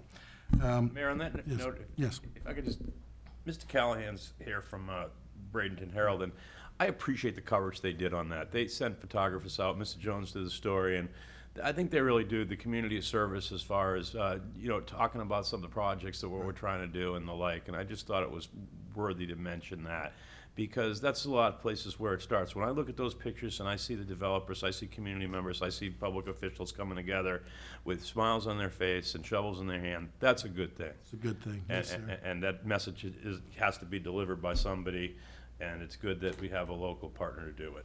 Good, well, thank you, and yep, we all agree on that, I think. There's been times when you get some other things, but thank you for what you're doing now. We work through it, but anyway, and then obviously, you know, I agree with what a lot was said here, but Ms. Barnaby talked about our veterans, and without all of our veterans, not only that are serving now, but have served in the families, you know, it's a great, great honor to be in this country, and I think we need to keep that, and we always need to support that and promote it, so thank you on that. At this time, I want to bring up, there is one citizen comment that came in, and I'm going to go ahead and let Alice, I believe Payne, come up at this time and speak to that. Mrs. Payne, to a comment she has. Please state your name and address when you come up, and then you'll have 3 minutes. Take your time. Good morning, everybody. Good morning. Thank you, sir. I know I was late. I got a bum knee and this thing all in there. Take your time. Anyway, my name is Alice May Payne, Deacon Payne's daughter. I lived at 423 12th Avenue East here in Bradenton. And it was burned in '05, never been fixed. And so in the meantime, I'm homeless, but I did live in. I used to live in, take care of the elderly, and I've taken care of ALF homes. So my thing is, I got my notes. I was writing my notes what I was going to say about the homeless. And the reason I've been out there, I'm not angry about it, because I got a chance to see what people need. They need water, they need a place to bathe, they need food. And my thing is, I've always said, in order to cut down on crime, don't create the criminal. You know, people out there trying to scuffle, they're trying to make it. And I saw the first day it got cold, see, I be out on the waterfront. I like to go out there and watch the children run through the water. I ran through it a few times myself. And so the thing of it is, they try to get a place in the bathroom so that they can be out of the cold. It was an old couple. And she was in that bath, and they were knocking on the door. The police had to get out of there, get them out of there. So they went, and they sat on the bench. And she was down on her knees, and they were crying. And I said, "You'll see their God." You know, people can be in their homes with their families, but you don't see the other person. You don't see the one that's out. We all breathe the same air. We all bleed red. We are all God's children. We all have sinned and come short, but we don't have to stay there, you know. And people don't believe that God is real, but He is. He is real, and He loves people. He wants us to love one another. We can have heaven right here on earth. And you know what gave me the insight? I was looking at the commercial of the Down syndrome. They were running. One fell. They all turned around, came back, and locked arms to make sure nobody was left out. So why can't we do this here? Because When I go over to Turning Point and I see they treat you so bad, this one lady yelled at me so I was so hurt to know she can work on a job. And her job is to help me, not to hurt me more. You see what I'm saying? Be careful how you treat people. And people have to do whatever they have to do to survive. And we all human. We know what the words say. The golden rule is do unto others as you will have them do unto you. Now that makes sense to me because of the fact that my family, your family, we all in this world together. Why can't we get along? Rodney King said that. And we can, if we want to. Just put it to the test and do it. That's all you got to do. And my time is up. And I want to thank y'all very much for listening. And I hope we can go further on this. Thank you very much. Thank you, God Ms. bless. Hammond. Appreciate it. And all right, got your bag there. All right, now moving forward to department head reports. Is there any specific department head that wants to get up? Jim, do you want to finish? Add to what you've already said at some points? Well, I already discussed about the clean city, but one thing I wanted to bring up, I think you were all copied on an email from our friends at the Riverwalkers. Yes. Asking about hours at the skate park. Correct. I think we've talked about it in the past, that it's not something we want to do. But before I responded, I just wanted to make sure everybody was of the same opinion. For one thing, yes, the comments were they were acceptable, but getting close to accusatory. I was here when we put that skate park in. And the reason we put it in was so that we don't have skaters all over town wrecking all parts of our city. So there was a community service for this. And we know that skaters, and my daughter was one of them, they will skate where the opportunity is. If it's the courthouse, that's where they're going to skate. And they tend not to skate 9 to 5. You know, a lot of them are in school, and it's most fun to skate late at night.